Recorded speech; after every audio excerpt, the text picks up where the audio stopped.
welcome to our house.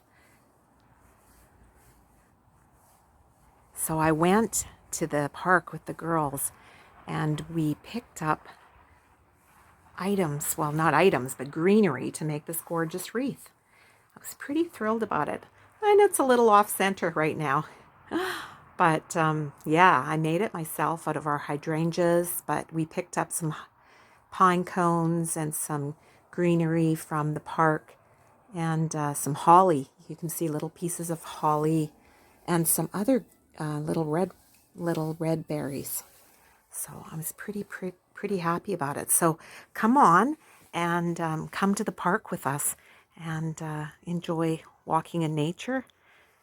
And yeah, I hope it inspires you to make a wreath too. Okay, bye. Yeah?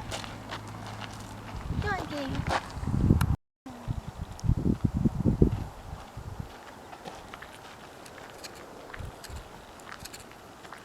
Let's look for some big ones, Tori.